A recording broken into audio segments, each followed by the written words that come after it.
Friends good evening. Knowledge today topic in my video వచ్చేసి అంటే కవిత్వం అనమాట. ఈ కవిత్వం కూడా చాలా బాగుంది. ఇందులో బోల్డంత అర్థాలు ఉన్నాయి. అందుకని నేను కవిత్వాలు కూడా పెడుతున్నాను. చూడండి, కవిత్వం అనేది ఇది సాక్షి బుక్లో ఉందన్నమాట. చందలూరి నారాయణరావు గారు అనే ఆయన ఈ యొక్క నిద్ర పువ్వు అనే ఒక కవిత్వం రాశారు. రోజు కురిసే చీకటికి కంటి పాదులో పూచే నిద్ర పువ్వు వరం, దాని సమీరాలకి సకల అవయవాల పరవశమే అలసటకు ఔషధం. పగలంతా అలసిన మనసు రాత్రి చిటికన వేలు పట్టుకుని కల ఇంటికెళ్ళి తలుపు కొట్టి కునుకు పరుపుపై ఎదురుచూపే నిద్ర పువ్వును మత్తుగా తురుముకోవడం భాగ్యం. పడక వీధిలో పరిగెత్తే ఆలోచనలను, మనసు మడతల్లో కళ్ళు నలుపుకునే సంగతులను, కళ్ళు తన కౌగిట్లో పిలుచుకుని చేసే మర్యాదలో తీర్చుకునే సేదకు పొందే తాజాదనం అదృష్టం. దీర్ఘమైకంలోనూ వేకువ పొలిమేర దాకా వచ్చి వీడ్కోలు పలికే నిద్ర పువ్వు ఓ ఆరోగ్య ప్రదాత, ఒక ఆనంద నౌక, ఒక అఖండ తేజం. చూసారా నిద్ర గురించి ఎంత బాగా రాశారు ఆయన. మనం రోజు చీకటి పడగానే ఒక సమయానికి నిద్రపోతాం. అది ఒక పువ్వు లాంటి నిద్ర అనేది ఒక పువ్వు లాంటి వరం అనేది చెప్తున్నారు. అలాగే అది సమీరాలకు అంటే అది సకల అవయవాలకు పరవశం అనమాట. అలసటకు ఒక దివ్య ఔషధం అని చెప్పి కూడా చెప్తున్నారు నిద్రపోవడం అనేది. అలాగే పగలంతా మనం అలసిపోయి ఉంటాం కాబట్టి రాత్రిపూట మనం నిద్ర అనే ఒక దాన్ని కునుకు అనే ఒక పరుపుపై పడుకుని నిద్ర పువ్వును మత్తుగా తురుముకోవడం అనేది ఒక భాగ్యం అనమాట. ఆ నిద్ర అనేది మత్తుగా అలా వచ్చేస్తుంది అని చెప్తున్నారు. అలాగే పడక వీధిలో పరిగెత్తే అంటే మన పడుకున్నా సరే ఆ యొక్క ఆలోచనల మడతల్లో కళ్ళు నలుపుకునే సంగతులు, అలాగే కళ్ళు తన కౌగిట్లో పిలుచుకుని చేసే మర్యాదల్లో తీర్చుకునే సేదకు పొందే తాజాదనం ఈ యొక్క నిద్ర పువ్వు అని చెప్పి అదొక అదృష్టం అని చెప్తున్నారు.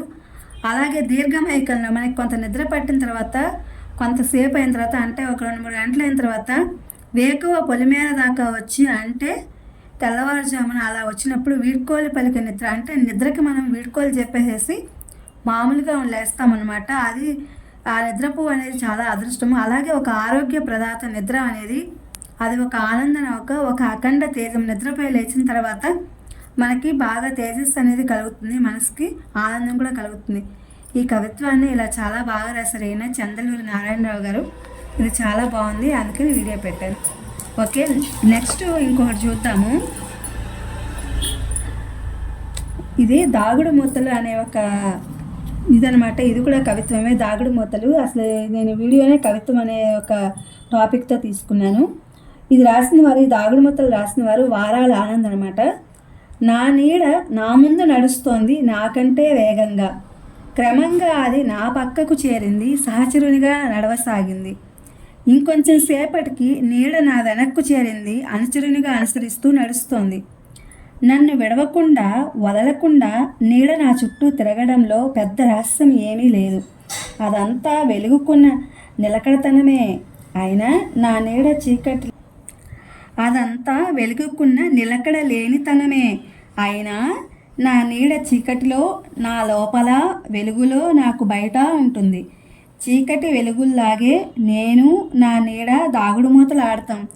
ఇది కూడా చాలా బాగుంది. వారాల ఆనంద్ గారు రాసినటువంటి అంటే మన నీడ మనకి ఏ విధంగా ఉంటుంది, ఏ విధంగా మనతో నడుస్తుంది, ఎంత వేగంగా నడుస్తుంది, అది క్రమంగా ఎలా ఉంటుంది, మన పక్కనే ఉండి మనకి ఒక సహచరునిగా అది ఎలా ఉంటుంది, ఇంకా కొంచెం సేపటికి అయిన తర్వాత అది వెనక్కి ఎలా అంటే మన నీడని మనం పరిశీలిస్తామన్నమాట ఇది నడిచే దాంట్లో.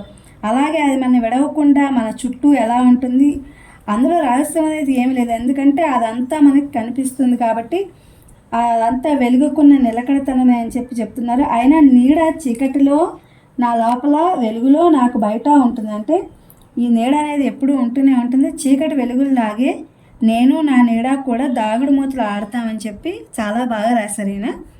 ఇది వారాల ఆనంద్ గారు రాసినటువంటి దాగుడు మూతల కవిత్వం. నెక్స్ట్ ఇంకోటి చూద్దాము. ఇది మేకప్ అనమాట. మేకప్ అనే కవితలో జూకంటి జగన్నాథం గారు రాశారు. ఇది ఇంకా బాగుంది, చూద్దాము. ఇవాళ నెరిసిన జుట్టుకు నల్లరంగు వేస్తూ వయసును మోసం చేస్తున్నాను. కోరికల తల వాలుస్తున్నప్పుడు తెల్లని మీసాల కొత్తింటికి రంగేసి యవ్వనాన్ని దాస్తున్నాను. మిడతలు మేసిన చేనుల ముడతలు పడుతున్న ముఖాన్ని బ్యూటీ పార్లర్లలో సరిచేసుకుని చర్మం మర్మం తెలియనివ్వను. సాలుగుతున్న అడుగులకు బూట్లు తొడిగి నడుస్తూ నటిస్తున్నాను. ఇది మేకపే కాదు, మరణ వేకప్ కాల్ కూడా. ఇంత చేస్తే నుయ్యిలో పడిలో గొంతులో బతుకు మూలుగుతుంది. కంప్యూటర్ కాదు, పొద్దువాలిన జీవితం. రీఫ్రెష్ బటన్ నొక్కడానికి, కరప్ట్ ఫైళ్ళ తొంతర్లను యాంటీవైరస్తో ఉదయంలా శుభ్రపరచడానికి అన్నమాట. ఈ మేకప్ అనేది ఇంకా బాగుంది. ఆయన ఇప్పుడు జరుగుతున్న వాస్తవాల్లో మనం ఎలా ఉంటాం అనేది, నేసిన జుట్టుకి ఇప్పుడు అందరికీ కూడా చిన్నతనంలో జుట్టు నేసిపోతుంది. కానీ మనకు వయసు అయిపోయిన తర్వాత జుట్టు నేరుస్తుంది కదా, దానికి సంబంధించి పెట్టారు. కోరికలు తలలు వాలుస్తున్నా సరే మనం రంగు వేస్తూ యవ్వనాన్ని ఇంకా యవ్వనంగా ఉండాలని ఆరాటపడుతూ ఉంటాము. అలాగే ముడతలు పడిన చర్మానికి మేకప్ వేసుకుంటాం. బ్యూటీ పార్లర్కి వెళ్ళి తెలియనీయకుండా ఆ చర్మం యొక్క మర్మము, దాని యొక్క సహజత్వాన్ని తెలియనీయకుండా చేస్తుంటాము. అలాగే సొలగుతున్న అడుగులకు బూట్లు తొడిగి, అడుగులు కొంచెం వయసు వచ్చిన తర్వాత తడబడుతూ ఉంటాయి, వాటికి బూట్లు తొడిగి నటిస్తూ నడుస్తుంటాము. ఇది మేకప్పే కాదు, ఇది మనం మేకప్ వేసుకుని ఇవన్నీ చేస్తాం. కానీ మరణానికి వేకప్ కాల్ కూడా అని చెప్పి, వేకప్ కాల్ లాంటిది అని చెప్పి అంటున్నారు. ఎంత చేస్తే నుయ్యిలో పడిలో గొంతులో బతుకు మూలుగుతుంది అని చెప్పి చెప్తున్నారు. ఇది కంప్యూటర్ కాదు, పొద్దువాలిన జీవితం, అంటే వృద్ధాప్యంలో ఉన్నటువంటి జీవితం. రీఫ్రెష్ బటన్ నొక్కడానికి, కరెక్ట్ ఫైళ్ళ దంతర్లను యాంటీవైరస్తో ఉదయంలా శుభ్రపరచడానికి అనమాట. ఇది ఇంకా బాగుంది. నెక్స్ట్ ఇంకోటి కవిత చూద్దాము. ఇదేంటంటే ప్రపంచం అనమాట. ఇంగ్లీష్ మూలం అలెన్ గిన్స్బర్గ్, అనువాదం ఎన్ఆర్ తపస్సు అనమాట. వానలోన కోట్ల కొలది తండ్రులు, కానలోన కోట్ల కొలది తల్లులు, వంతలోన కోట్ల మంది తమ్ముళ్ళు, పుంతలేని కోట్ల మంది చెల్లెళ్ళు. ఇది ఈ యొక్క కవిత. ఇది ఇంగ్లీష్ అనమాట. అలెన్ క్విన్సన్ అని రాశారు. ఇది కూడా బాగుంది. నెక్స్ట్ చూద్దాము. ఆమె నేను, అశోక్ గుంటక అని ఆయన రాశారు. ఇది ఆమె గులాబీలను తెంపుతోంది, వేలికి ముళ్ళు గుచ్చుకుందేమో, రక్తం చుక్క కనిపించింది, నేను మల్లెలను ఏరుకుంటూ ఉన్నాను. ఆమె ఆకాశం వైపు చూస్తూ చుక్కలను లెక్క పెడుతోంది. తేలని లెక్కలతో తాను అలసిపోయింది. నేను భూమిపై గులకరాళ్లను ఏరుకుంటూ ఉన్నాను. ఆమె నది ఒడ్డున చెలిమి తోడుతోంది. స్వచ్ఛమైన నీటికై మురికి నీటిని ఎత్తేస్తోంది. అలసిన ఆ నుదుటిపై చెమట ఉప్పూరుతుంది. నేను చలి కాచుకోవడానికి ఎండు పుల్లలు ఏరుకుంటూ ఉన్నాను. ఆమె మొదటిసారి నన్ను చూసింది. నిరాశ నిస్పృహ ఆవరించిన దేహానికి ప్రాణవాయువు ఊపిరి సోకింది. నేను కృతజ్ఞతలు చెబుదామని నిలబడ్డాను. ఆమె కనిపించనే లేదు. ఇప్పుడు ఆమె నేను వేరువేరా? ఇది ఆయన ప్రశ్నలో బాగుంది. కవిత్వం కూడా ఆమె నేను అనేది.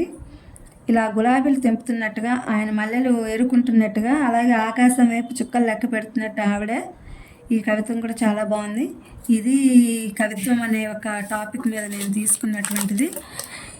Please my channel like, share, subscribe and comment. Thank you for watching. Thank you for your support.